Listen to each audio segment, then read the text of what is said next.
वांगथोइरबा मपु इबुंगोबु अहानबदा थागतजरी अदुगा अैगी सरमन असिबु ताबिरिबा येंगबिरिबा नुंसीजरबा इचिलिनाउ ख्वाइखिबिकपुसु इकाई खुमदबा उच्चबगा लोइनना अहानबदा खुरुमजरी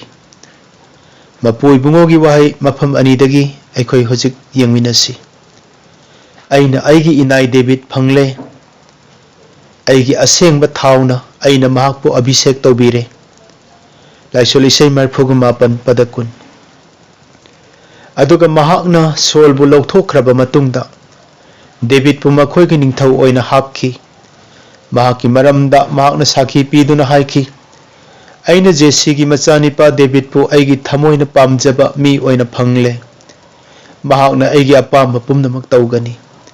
पाखोन चटपसिंगी थबक पंदुप तरागा हुमदोय पदकुनगनी थोय ताजख्रबसिंगी तक्ता मपु इबुंगोना थौजाल पिनेबिबा ओइसनु आमेन इबुंगोदा चंगजमिनसी वांगथोइरबा कोरोक थक्ता गानथोइबिरिबा हे मपु इबुंगो नाकपु अहानबदा थागतजरी हौखिबा मतमगुमना ngasisu नचाना निफुगा हुमदोइ सुबा इबुंगोगी अफबो अपाउसे नचाबु संदोकपा फंगहनबियु हाइना इपागी नखोंग खुया खादा चंगजरी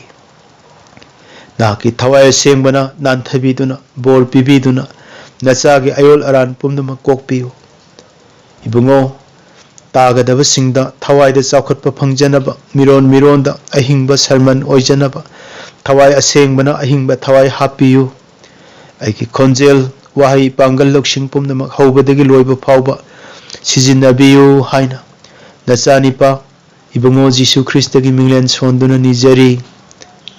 आमेन चिलिनाउ सिंग ngasiगी निफुगा हुमदोइ सुबा अफबो अपाउगी मिंगसे डेविड की अथुप्पा अरोनबा वा इंग्लिश तदी द सीक्रेट ऑफ डेविड हाइना ऐ थमजरगे अैखोइना खंगी मी खरगी पुंसीगी टेस्टिमोनी दी चेद ई अदुगा मी खरगी पुंसीगी टेस्टिमोनी दी मागी मराइबक्ता इजरई अदुगा मी खरगी पुंसीगी टेस्टिमोनी दी मागी मचिन्ना हाइदोकचै अदुगा मी खरगी पुंसीगी टेस्टिमोनी दी मागी थबकना उथोकचै अदुगा मी खरगी पुंसीगी टेस्टिमोनी दी ईश्वरगी मचिनमकना साखी पीदुना थागतपीबगा लोइनना टेस्टिमोनी हाइदोकपी हारिबसिंग असिगी मनुंगदा डेविड की टेस्टिमोनी असे ईश्वर मसामकना मियामदा लाउथोकपीबा से अखोइना उबा फंगे मसे डेविड की नुंगी ओइबा अथुप्पा करी पुकनिंग लैबगिनो करी वाखल फंगबगिनो करंबा लमचत लैबदगी ईश्वरना माबु अैगी थवाइना खोइदाजबा इनाई डेविड हाइबिरिबनो मसिगी असेंगबा अथुप्पा नुंगी ओइबा वा अदो अैना हाइदोकचनिंगबदगी सरमन असे अैना लौखतजबनी highway इंदबा मपु इबुंगोगी मायोक्ता लैबा ngakkalaba Israel macha singse mapu ibungona tangkak kayaraktane tumna manghallage haidana hek hek khangba ngamdaba makai sawi adubu tinyo tharaga mapu ibungona khantharuba matamda jesi gi macha nupa inai David ki yengduna haina hanna ne inai David ki yengaga aina tumna manghanbadi tawraroi haiduna hek hek khangbi ki mase ani suba ningthorol gi nipan gi taramapan ahan baning thauron tarama thoigi tarahumdoi ahan baning thauron taramanga gi mari da ikoin uba phange asengba mapugi bible da asumna hai David na Jehovah gi miyeng da achumba adu tauki het ki machanipa Uraya gi thaudok adu natana mapunchi chuppa mahakna mangon da pi khiba yathang adudagi leithokhide ahan baning thauron taramanga gi manga masida wahang ani khak khoina hangba yai Uraya gi thaudok adu natana atoppa langjakhide haiba ma palliyaba ningthauron ahanba taramanga gi manga sida adu oirabadi question number 1 masi chumlabara taseng namak David mapunsida aranba thabak amadagi henna tawkhidabara answer paukumadudi mahak aranba asoiba minamba thabak kharadi tawkhre Bible da mayek lana witness oina iduna lay Question number 2. Adu oirabadi karigi ishorna mahakpu aigi thawaina tajaba inai David mahakna aigi ningba pumnamak thunghallagani haidana haibiribano. Paukhum adudi aigi sermon asina oijage silinause. Adubu ahanbada David ki tamjaningai oiba ibungona thawai tajaba David ki angakpa phajaba wari mayam adoli thoktringaida magi asoiba magi minamba magi lankhiba khara ado madusu hana eko yengminase adu oirabadi karigi damak yengdoino magi pap sing ado phajana khanglabadi aduga mahaki pungning hombagi mawng adusu ekoina hena sengna khangani mana tawkhiba soiba pungning hongbagi mawng adusu khanglabadi isorna mabu thawaina tajaba inai David haibagi maram adusu ekoina phajana khangba ngamgani adugi damagni aina point kharadang mana soikiba mistake minam kiba kharado mi oibegi flesh oibegi soikiba do aina panjari base magi asoiba number 1 mahakna King Saul dagi lon chen kiba matamda thawai hingnaba Nob hariba purohit singi shahar duda Ahimelek tane mana minam duna kari haiki Saul na ibu tharakpani hairaka ma changki aseng matal khara piyu au tan khara lauki thang amaga piyu mana hatkiba Goliath ki thang adu sumana laura satki adubu Saul na CID oina thamba Doeg koba magi manaya dudi lon yengli bani Ahimelek na Doeg na Saul da tamuni haina singna dabagi maramdi David na kari haigebo ai Saul na tharakpani haikebo madu thajabadagi thangju tanju pitho ore adugadi Doeg na hankhraga Saul da tamubadagi lami mayam pula agane mara lejidraba Ahimelek su Nob shahar da leriba purohit maudra manga dusu Saul na tumna Doeg pu thang na kaktun hato anki ahanba Samuel kungani thoigi tara teretagi na taramapan phawbada koin ubu phangani David na minam dunai Saul na tharakpani haibaduna ahanba Samuel ki kungama thoigi amadagi na padamapan phawbasta ubu phangani nungsiraba marup sing masi magi ahanba mistake ni minam bani mahakna ai Saul gi makhutagi hingnaba chelakpani na chumna sengna hairam labadi Ahimelek na mit khatlaga sida Saul gi CID lei haina mit khatnaraga horen ma chatkhraga tansu thangsu piramba yabani adubu mana minambagi maramna mara leitraba isor gi thogol tawjariba adugumba purohit Ahimelek amadi shahar Nob shahar du da leiriba purohit maudra manga mak tumna thawai mangki David ki ani suba asoiba adudi mahakna Goliath tagi thang Goliath pu manga kakkiba Goliath ki thang adu pairaga Ahimelek ki manak tagi awutal adu pairaga satkhra kanda Saul gi makhutagi senbam leitabadagi Goliath ki thang adu pairaga mana Goliath ki hometown Gath amuk sensan gi bewani senbam leitabadagi mana manga kaktun hatkiba Goliath tagi lorpa thang adu mak pairaga Goliath ki shahar makta ma amu han changki mathwai hingnaba matam adu da su mahakna mapui bungo thajabagi mapana mafam adu da su sengna mahakna sirasu changasu haibagi mahuta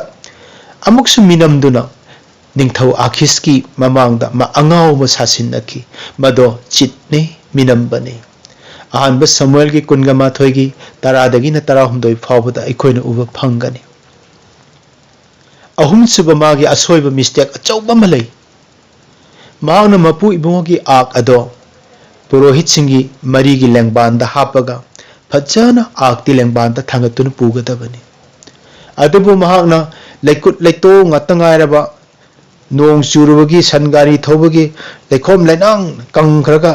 zigzag oiba yamna khoigi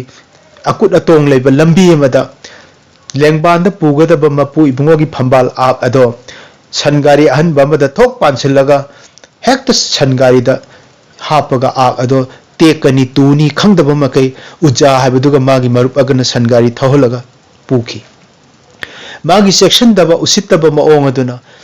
jaking aduda chongaga sanaduna khangchat chatpa matamda mapu ibungogi ak phambal do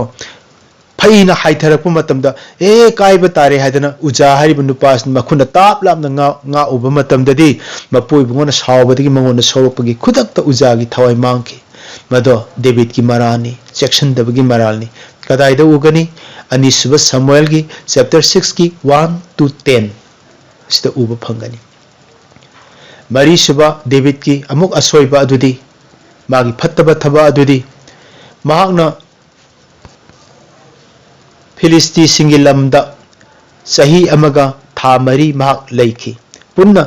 थादा पाथोक्लबदी मदो 16 months नि था 13 नि कदाइदा उगनी अहानब Samuel की कुनगा तरेट की तरेट अखोइन उब fungi माने फिलिस्ती की support मफम अदुदा लैरगा फिलिस्ती की support मिचंगदा महाकना मागे होम टाउन रोम जुदा रोम द लायरगा नेगेब त माना लान तौकी मपुई बुंगो की मनाई सिंग लैरिब मफम अदुदा लागा मसाम की मी सिंग अदुदा डेविड ना फिलिस्ती सिंगी फोर द लागा सपोर्ट ओइना लागा लान तौरगा निपा सु नुपी सु अमत्त खाक्तुना तुमना हाटकी अदुगा माना फिलिस्ती की निंगथौ आकिस का मरुप ओइखी मदो मागे अचौब मिस्टेक नि आनब समुएल कुनगा तरेट की 10 फाव पाबियो अदुदा उगनी मागी मंगा सुबा चुमदबा मिस्टेक अदुदी महाकना मपुरोइबा लैरबी यामना चमना हिंजबी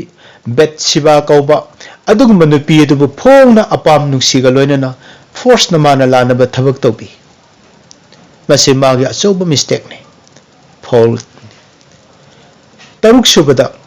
मागी लानबा थबकी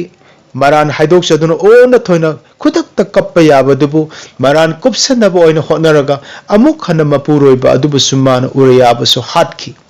मसुंग लांगी दमकता लान सोंगनजरिबा थाजबा याबा मागी थाजबा याबा अचानबा उरियादो मागी पाप कुपसनबगी दमकता महाउना अमुक ओनसलगा हातोकपी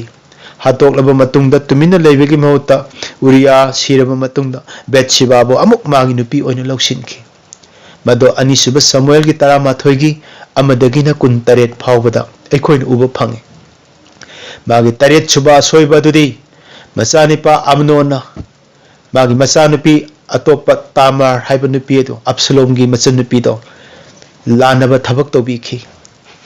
मतम अदुदा करिगिनो अमनोन नंगना तामार बु लानबा थबक तौबीरिदी हादुना खुपाकना खुनमना थादुना फूरे हारगा मयाम अब्सलोम की थमोइदुना पेननबा दंदी ममिंग दोरसु पिबीदना खरा वारक खोलक्तना तौगद्रा हाइना अब्सलोम ना गाइजबनी अदुबु करीमता तौदना माना तुमिन्ना लैथोखिबा अदुददी मचामना मचानुपीबु इज्जत मांगहनबा मतमदा माना करिगुममता एक्शन लौखतना तुमिन्ना लैबा मरमना मदुना मागे असोइबदुदगी क्लू ओइरे हारगा अब्सलोमना अमुक मनाउनुपा अम्नोनबु हाटखी असुमना मचा अनि हानबा मचाबु मचाना इज्जत मांगहनबा मतमदसु अवा अनंग असे मागी फोलदगी मथंग मथंग मा चाइना फंगबा हौकी अदु खक्त नते मदुदगिदी अब्सलोमना अमुक मनाउनुपा अम्नोनबु डेविड न वारक तबै मरमना इपाना वारक त्रबदि आई वारा आगियादना अमुक अब्सलोमना अम्नोनबु हाटकी अदुदगिदी मनाउ अम्नोनबु हाटलबा मतुंगदा मपाना मनाउगी सपोर्ट लेपे हाइना खनबदगी अब्सलोमना अमुक मपाबु अटैक तौबा हौरखी अदुदगिदी डेविड न मथाय हिंगनबगी दमक मचागी मखुत्तगी अतोप मफम अमदा मिरोट ओइना चेनखी चिलिनाउसिंग असुमना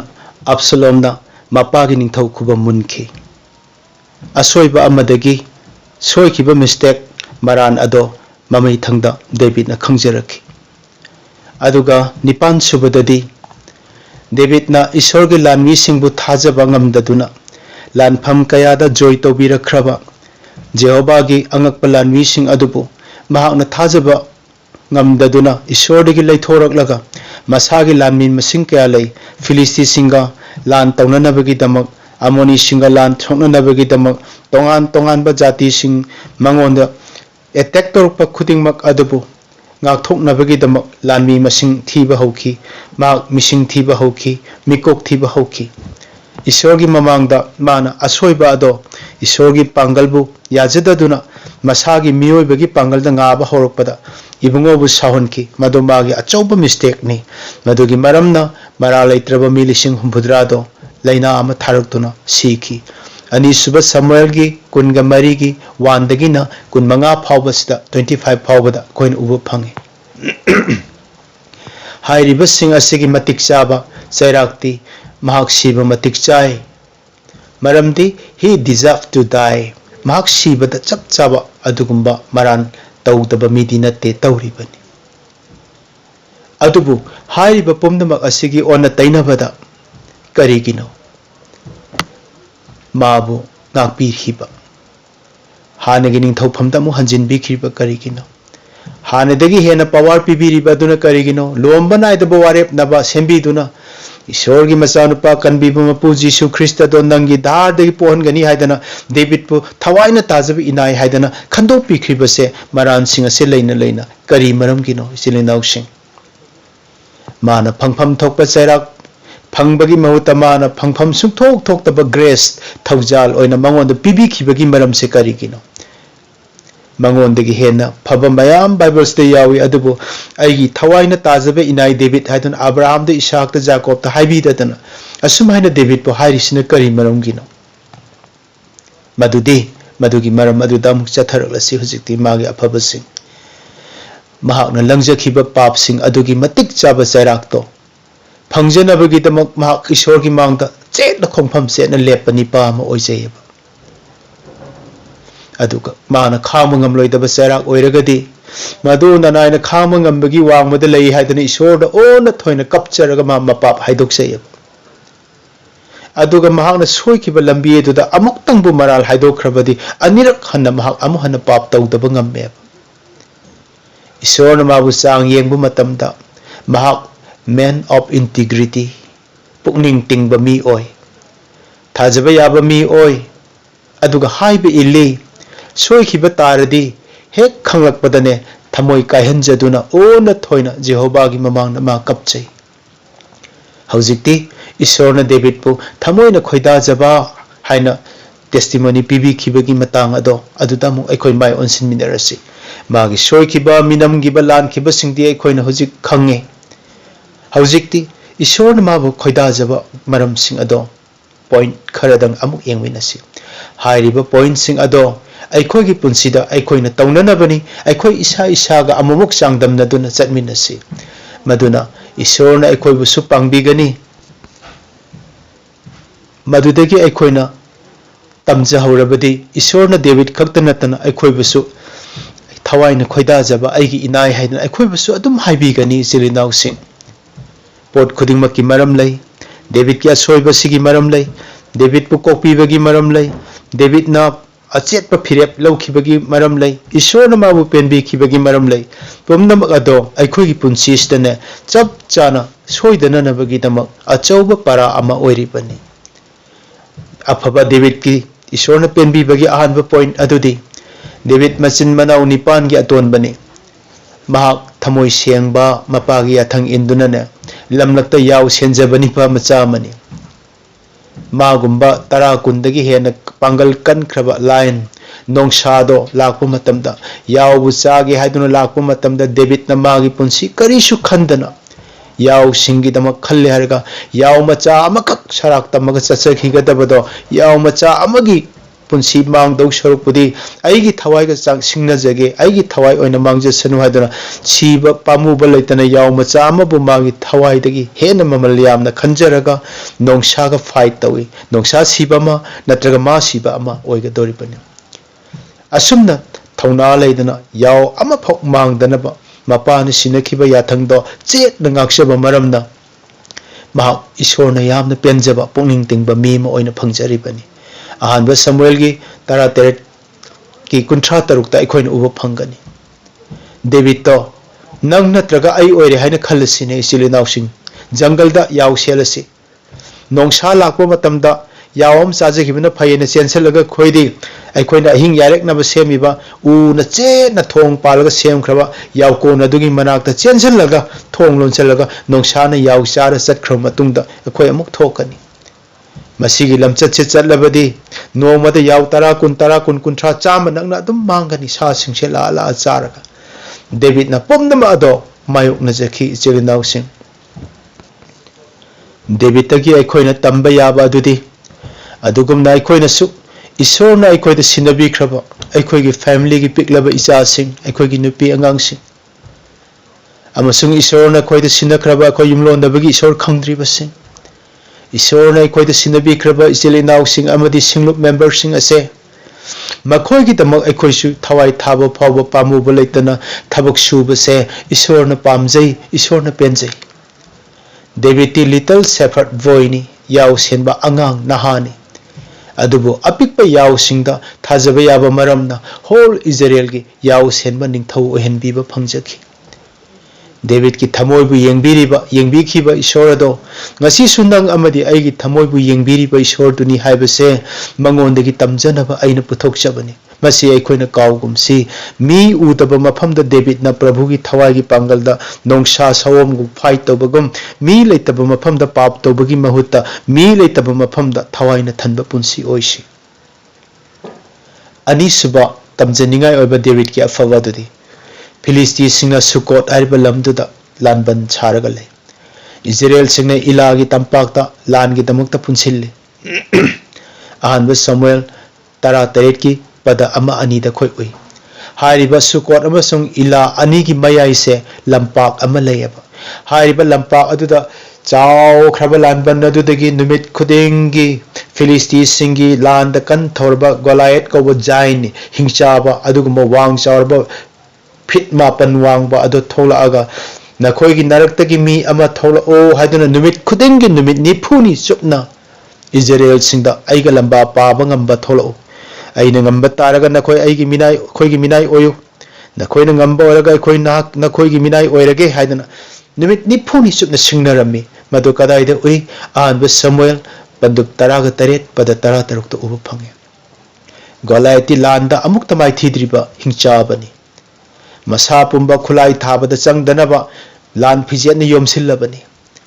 इजराइल के लानमी सिंगदि कीबना थक थक निखि कनामत सुनुमि निफुनी दो थोलप ngमखिदे अदुबु डेविड ना मदु उबा मतमदा करिसु कीखिदे मरमदि मान गोलायत की साइज अदु येंगदे वांग चावबदु येंगदे डेविड ना मागी ईश्वर की साइज अमसुंग मागी थाजबगी साइज अदुगा गोलायत कने चांगदम नखि कंपैरिजन तौजखि मतमदुदा डेविड ना गोलायती करिसु लेतना यामना पिकपो ओइना मागी ईश्वर की यंगनरुबदा यामना पिकपगुम नोकनिंगबा फावखि निफुनी सिंगनरबा मतुंग नुमि निफुनी सुबा नुमिता फिलिस्ती सिंगी लान संगदगी चावरबा गोलायतो महौसागुम थोरखि अदुगा इजराइल सिंगदा सिंगनदुना मागा लंबा थोरकनबा माना कन अकन अरिन सिंगना लावरखि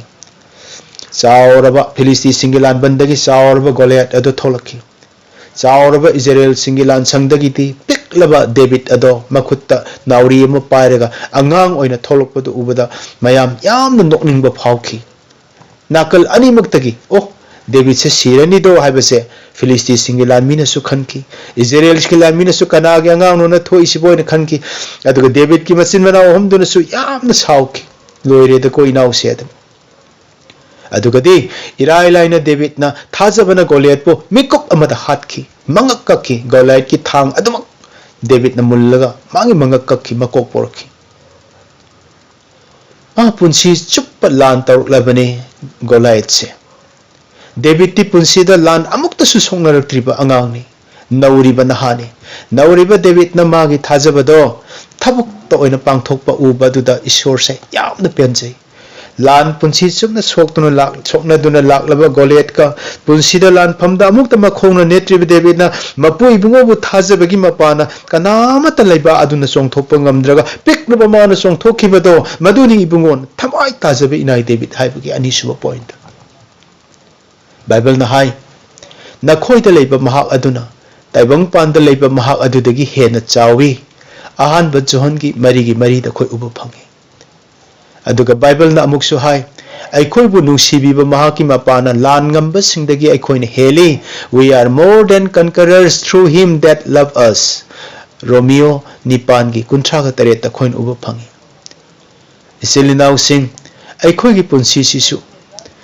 किहलिबा अखोइ पुंसीबु वाहलिबा सिंगरिबा नंग आइगसु गोलियत अमममदि लैरिबनी हाइबा गोलियत ओरिबा पोसक अदो करिनो अखोइ थिदोक्सी डेविड के दी गोलियत अदो थेंगनादुन फाइट तौरगा हाटख्रबनी जॉय तौख्रबनी मदो अखोइगी गोलियत अदो पोसक करिनो ओरिबनो खंगदोक मिनसी मदो फ्यूचर न ओइबे याय फाइनेंशियल न ओइबे याय हेल्थ प्रॉब्लम न सु ओइबे याय नत्रगा नंगी कैरियर तुंगी खल्लुबदा मम्बा चिंजाउ न सु ओइबे याय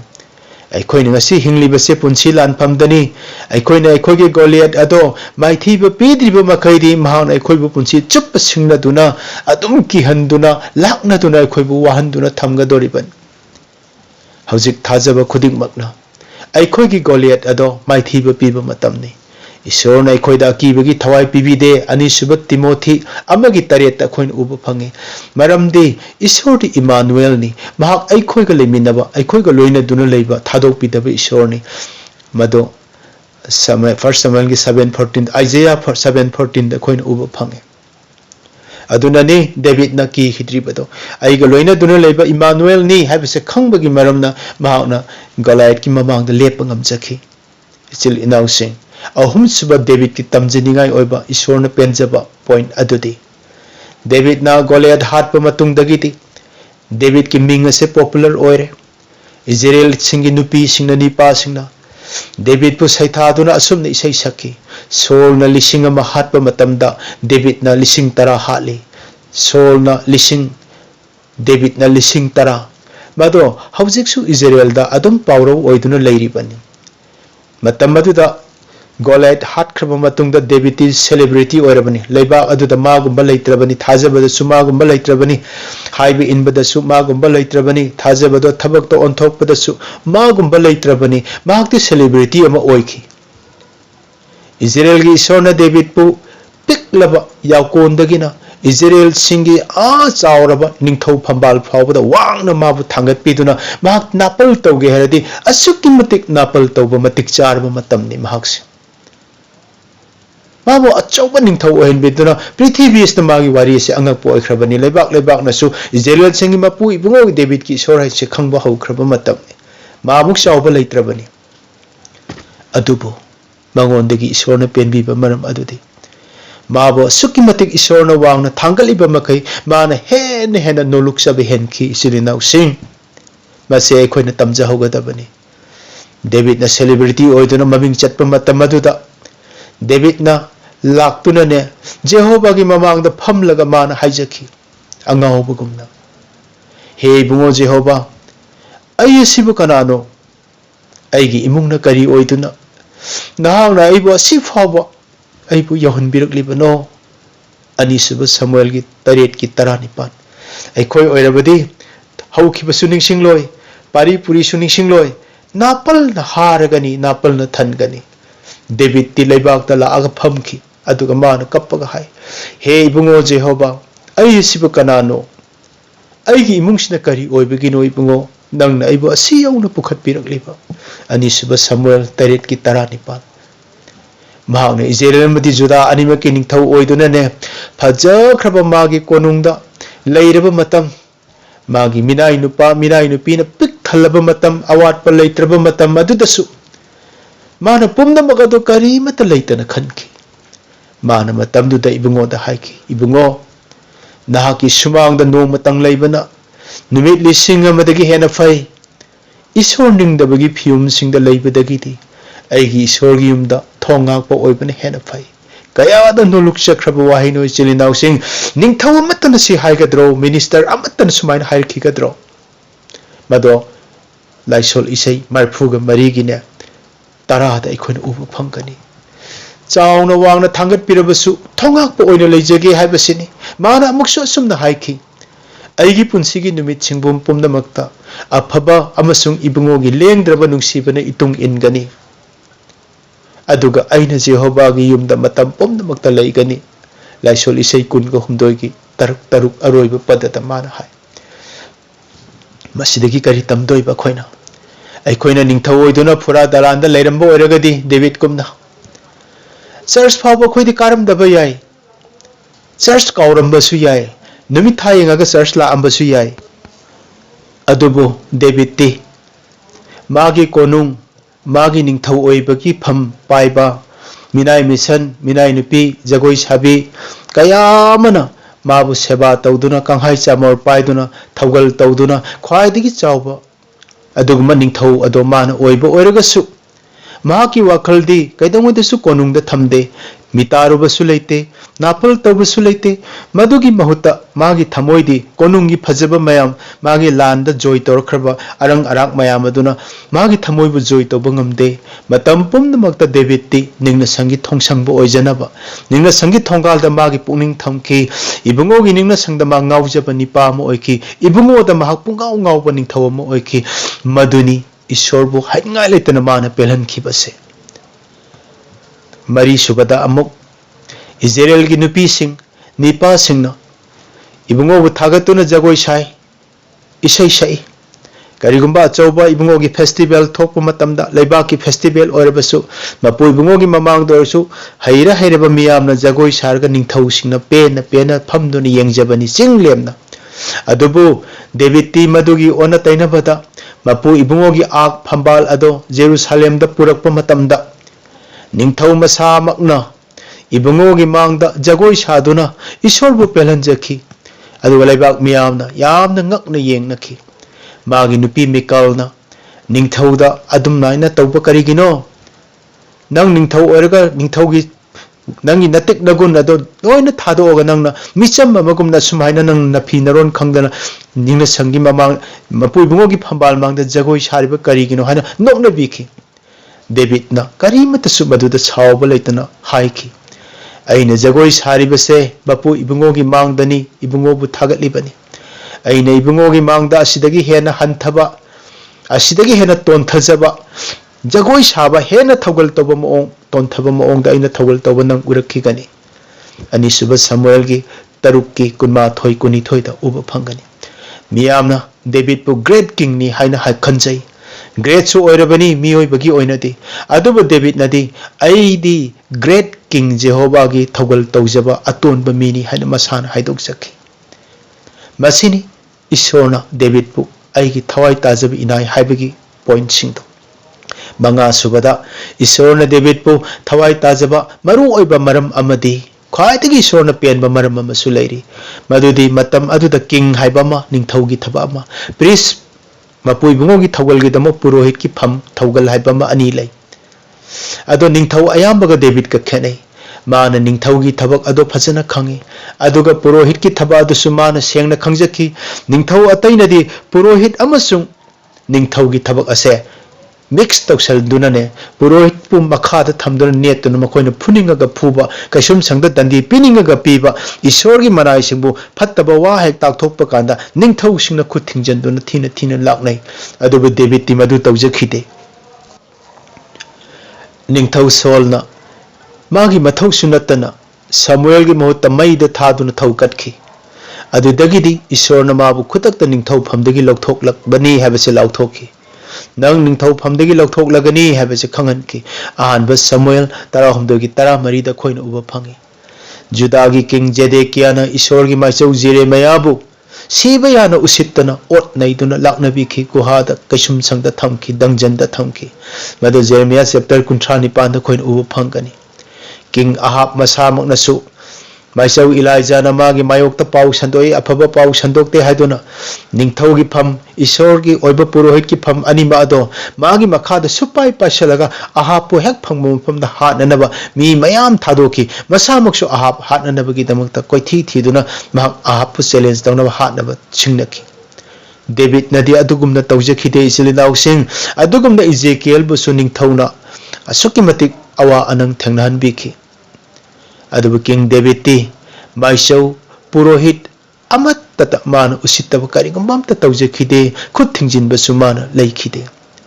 mana hitigi Uriah halaga magi nupi Bathsheba amuk loksinba matamda maisau na thana lona phi khumjalaga saklotuna laklaga David ta ina khunba nipa amasung lairba yaw loiba yaw amakhaktang leijaba yaw amom adugi nupa amagam anigi changdamna duna mangonda wari edo libiki wari edo phajna liba loira kanda atithi gi seba gi damak ina khunbagi yaw chama chani leiriba dudagi ama halaga pijabagi mahota yimlon nabagi matam bakta pamduna chare chamina ising thae thakmina yaw amom ama khaktang lairaba nupa dugi leijabado ina khunba duna magi yumda atithi lae guest lae haidona nangi yaw amom do piroina namdra munbiraga kapna mathadei mulaga hatoktuna atithi gi damta thongaga pijakhi निंथौ अदुगुंबा नुपादो करी दंदी फंफम थोई हाबद David मफी Kalga मदुगुंबा नुपादो खुतक्ता हाटकदबनी अंगांग ओनफम थोई हायदना हेक लौरपु मतमदा माइचौना थाना कुपलिबा ममाई फी अदु लौथोगा हाइरिबा नुपादो अतै नते नंग नसा मक्नी हायदना David ता खुदोमिना थिनबा मतमदा करीगी नंगना फत्तबा पाव अइंगोंदा ngangiनो अइ निंथौनी खंगद्रा हायदना माना हेक नाथान हाटलोना ऑर्डर तौखिबदा नाथान खुदक हाटकदबनी अदुबु नाथान मंगोंद खुदोमिन थिलगा हाइबदो नंगनी एना हाइबा मिकुप अदुदा डेविड ना ओना थोइना कपचरगा महाक मरा लेरे हाबसे खंगजरखि तौरीब खुदिमादो मपु इबुंगोगी मायोक्तनी हाबसे महाक सेंगना खंखि थमोय कायना मराल हाइदोक सखि अदुगा ओना थोइना लैमाइदम उफुल चाइखतुना कपखि नाथालदा महाकना करीमत सुसैखिदे असुक्की मतिक माना इकाई खुमनखि इचिल इनाउ सिंह निंथौ अतैगा मागा खेनै पुरोहित सिंहबु माना ईश्वरगी ओइबा मी सिंहबु असुक्की मतिक थाक वांगना मंगोंदा फत्तबा खुदोमि थिंदुना नंग दंदी फंगलनी हाइबा तारगसु मफी सेगारगा कपचै पुरोहित सिंहबु हाtte माइचौ सिंहबु ओतनै खिदे इजेकियल बु जेरेमिया बु एलाइजा बु निंथौ सिंहना ओतपगुमना माना ओतचखिदे अदुदगी माना माइचौना थांदा हाइखि अइना जेहोवागी मायोक्ता पाप तौख्रे हे ईश्वरगी मी नाथान डेविड ता हाइबिखि नाहक सिररोय मरमदि जेहोवाना नाहकबु नंगोंदगी पाप लौथोकपिरे अनिसुब समुएल 12:13 इसिल इनाउसिंग किंग अहाब की लमचत अखोइना खंगी तोंगान तोंगानबा इजेकियल बु ओटखिबा खंगी अहाब ने एलाइजा बु ओटपिखिबा खोइना खंगी डेविड नदे नाथालना अदुक्की मतिक थीना खुदोमि थिंदुना ngang कांदा ओ न थोइना उफुनसा खतुना कपखि मदुदगी थमोय कायना होल चैप्टर अमा लाइसोल इसै 50 से माना मपाप हाइदोकचबगी मरान कोक्चनबगी दमकता महाकना ईश्वरदा सैथादुना कपपगी इखि लाइसोल इसै 50 से डेविडना मरान हाइदोकचबगी वाहिनी गांगतनी ईश्वरना माबु कोकपिनबा कपचबा लाउजबा थमोय कायबगी वाहि गांगतनी चिलिनाउ सिंह डेविडना हाइखि अइगी इपाप सिंगी मरमना नाहकी माइथोंग अइंगोंदगी लोटपिगनु हे बुंगो अइगी अयोल अरान पुमनमक असे मुथतपियुबा हे मपु इबुंगो ननाइगी थमोइसे सेंहनबियो असेंगबमदे अनौब थवाइदो ननाइदा हापियो ननाइ नाहकी मांगदगी अइबु लंगथोकपिगनु नंगी थवाइ असेंगबदो अइंगोंदगी लौथोकपिगनु हाइदुना लाइसोल इसै 50 मापनदगिना 13 फावबदा माना हाइखि डेविडना खंगजै ईश्वरना मंगोंदगी थवाइ असेंगब लौथोखरे मदु हे लौथोकिबा मतमदा मागी पुंसिदा निट ओइरिबदो लैरिबा निंथौ खुबम अदो अरेमबनी फुरा दलान अरेमबनी थवाइ असेंगब मांगख्रबदा अरान खुबंगी नुगाइबदो मांगख्रबदा मागी पुंसिदा निट ओइरिबदो निंथौ खुबम नते ईश्वरगी थवाइ असेंगब अदु खक्तनी हाइबसे मागी वाहेदुदगी खंखि ईश्वरना पेनखि डेविड खंगी हौजिक joy of salvation aran khubongi नुगाइबदो मंगोंदगी लौथोकपिख्रे हाइबसे माना कपना हाइखि इबुंगोगी अरान खुबंगी नुगाइबदो ननाइदा हंजिनबियु इबुंगोगी नया थंदो मतम पुनमक्ता इनबा ngamjananaba ibu pangal pinabiyu haituna 50 gi verse 12 da khoina uba phange David अवाब कोकनब यू थखिदे अखोय अरम ताडी यू थक्चनतुना अखोय ngauchatnadana ड्रग चारमदना अफंग अफंग चादना जगोई साबी काउनबनेना कोनुंगदा 24 आवर ngaurगा खोइदि ईश्वरना थादोख्रबनेना ngauchatnadana खोइदि अवाब काउनबनी हाइदना तौरंबा याय अदुबु डेविडना मागी मराल कोकपिनबगी तमक्ता ओना थोइना कपचखि अरान खुबंगी नुगाइबदो हंजिनबियु हाइदुना माना मदु फंगद्रिउ फावदा लैमाइ थक्ता ओनदुना खांकी मरम अदुनी ईश्वरना हाइकी I have found David, the son of Jesse, a man after my own heart, who will do all my will. अइना जेसी की मचानिपा डेविड पु अइगी थमोइना पामजबा मी ओइना फंगले महाकना अइगी अपाम पुमनमक तौगनी पाखोन चटप 13 की कुनगनी थोय ngasi Christian ayambadi पाप सुक्तौ तौदनबा इबीबा अहानबा जोहन की पंदुप अनि की पद अमगी अंगांगसा नखोइना पाप तौदनबा अइना वासिंग असे इरिबनी कनागुमना पाप तौरबदी अइखोइगी दमक वानोम बिनबा धर्म चेनबा जीसु लै हाइबा वर्स अदो पारगा हन्न पाप तौरगा हन्न कोकपिनबा निजदुना क्रिस्टियन अयाम्बा ngasi फावबा पाप तौरगा कोपी जीसु नाइना लैनरे अदुबु डेविड वंस पुनिंग होंख्रबदी मराल हाइदोक्चख्रबदी लाइफ टाइम अमुक हना पाप लंगसिनजखिदे इसिल इनाउसिंग अमुक हना महक पाप तौजखिदे डेविड ना जेहोवा की मियेंगदा अचुंबा अदु तौखी हेत की मचानिपा उराया की थौदोक अदु नत्तना मपुंसी चुप्प महकना मंगोंद पीखिबा याथंग अदुदगी लैथोकचखिदे अहानबा निंथौरोन 15 की मंगा हौजिक्ति डेविड की मतम सु लोइख्रे इचिल इनाउसिंग